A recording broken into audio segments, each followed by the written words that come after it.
So going back to flow state, when you are training your brain and doing activities that allow you to slow down, so if you have something that already allows you to get into flow state, like some kind of creative outlet, something that, like I gave you the list earlier, how many people do have something that's kind of a creative outlet?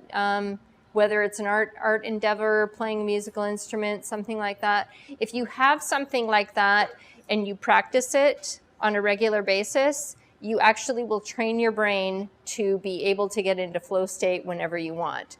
There was a study that was done recently by Harvard, and they found that people doing some kind of mindfulness exercise, they did MRI readings on their brain before, during, and after, and they found that the brain structure, the literal gray matter of their brains changed, in that the areas that are associated with learning, memory, and empathy all got bigger and denser. And the areas that are associated with stress and anxiety all got smaller. So when you have more brain matter or less brain matter, that means over here there's more area for the neural pathways to travel through, and there would be a lot more activity in those areas, the learning, memory, and empathy. And not only while the people were doing the mindfulness exercises, but outside of those exercises as well. So flow state, mindfulness, they're synonyms again. The areas of stress and anxiety, so those areas got smaller, so people were no longer responding to stress in the same way.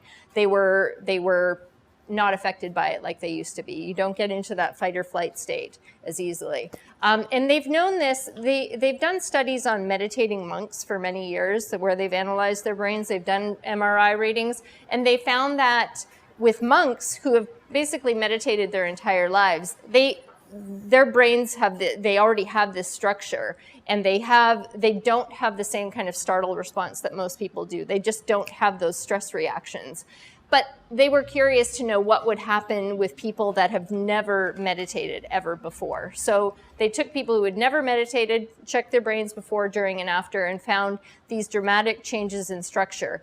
And it was only 8 weeks that it took the brain to change so dramatically. So you can literally change your brain in as little as 8 weeks. I think you can actually do it faster. One of the things about doing meditation exercises for people who have never done it. Has anybody here meditated?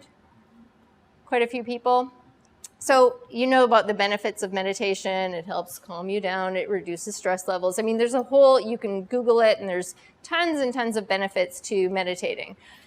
The problem is a lot of people who are very type A, go, go, go, do a lot of work, I have to be busy all the time, and you tell them to go sit on a cushion, that's really hard for them to just go and it's like, okay, go do nothing now.